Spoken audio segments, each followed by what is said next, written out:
G Telugu news ఒక సంచలనాత్మక కథనం మే ముందుకు తీసుకువచ్చింది. కొన్ని ప్రైవేట్ కంపెనీల ప్రమోటర్లు దురాశతో ప్రజలను తప్పుదోవ పట్టించి తమ జేబులు నింపుకునే కుట్రకు తెగబట్టారు.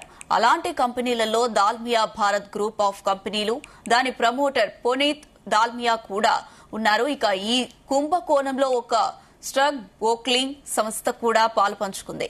ప్రభుత్వ నిబంధనలను ఉల్లంఘించి వివిధ కేసులలో కోట్ల రూపాయల మోసానికి పాల్పడ్డారు. ఈ మోసంపై జీ తెలుగు న్యూస్ ప్రత్యేక నివేదికను చూడండి.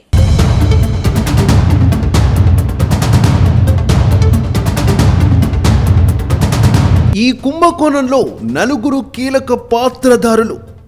మొదటిది allied financial services private limited అంటే AFSPL. రెండవది దాల్మియా భారత్ గ్రూప్ అంటే DBG.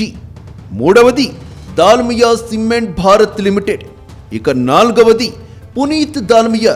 ఈయన దాల్మియా భారత్ గ్రూప్ MD.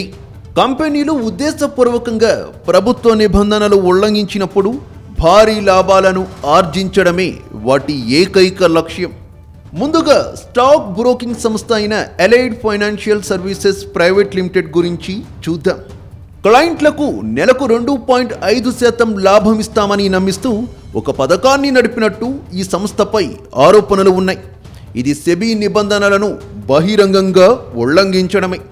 బ్రోకర్లు గ్యారంటీ రాబడులను వాగ్దానం చేయకూడదని సెబీ నిబంధనలు స్పష్టంగా చెబుతున్నాయి.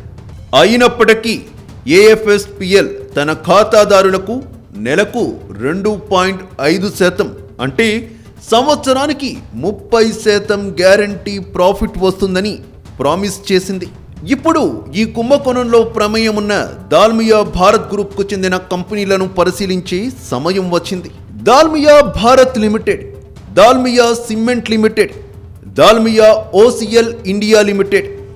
ఈ మూడు కంపెనీలు 3 ఏళ్ల వ్యవధిలో మ్యూచువల్ ఫండ్లలో 350 కోట్ల రూపాయల పెట్టుబడి పెట్టాయి.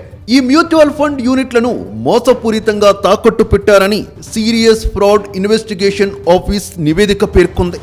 దర్యాప్తు ప్రకారం ఈ యూనిట్లను AFSPL క్లయింట్ ఖాతాలలో జమ చేసి ఫ్యూచర్స్ మరియు ఆప్షన్స్ ట్రేడింగ్ కోసం మార్జిన్గా వినియోగించుకున్నారు.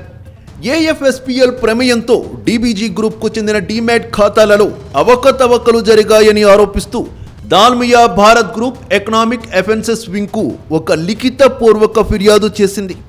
AFSPL ఖాతా తెరిచే దరఖాస్తులను తారుమారు చేసిందని, నకిలీ మొబైల్ నెంబర్లు మరియు ఈమెయిల్ ఐడీలను సృష్టించిందని, సంతకాలను ఫోర్జరీ చేసిందని, మోసపూరిత హోల్డింగ్ స్టేట్మెంట్లను కూడా జారీ చేసిందని ఆరోపించింది.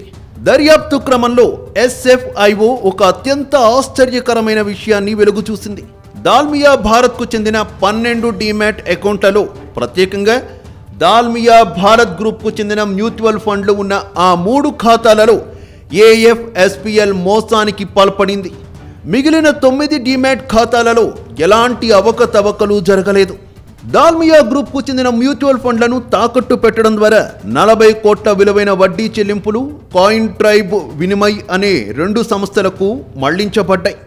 ఈ 2 సంస్థలను దాల్మియా గ్రూప్ MD అయిన పునీత్ దాల్మియాని స్థాపించి వాటిపై పూర్తి నియంత్రణను కలిగి ఉన్నారు. ఈ సంస్థలకు పునీత్ దాల్మియా నిధులు సమకూర్చారని, అలాగే వాటి CEOలను ఆయనే నియమించారని SFIO నివేదిక స్పష్టంగా తెలిపింది.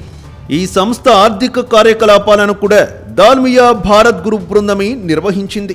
దాల్మియా భారత్ గ్రూప్కు సంబంధించిన మరో మోసపూరిత వ్యవహారాన్ని కూడా SFIO దర్యాప్తు వెలికి తీసింది.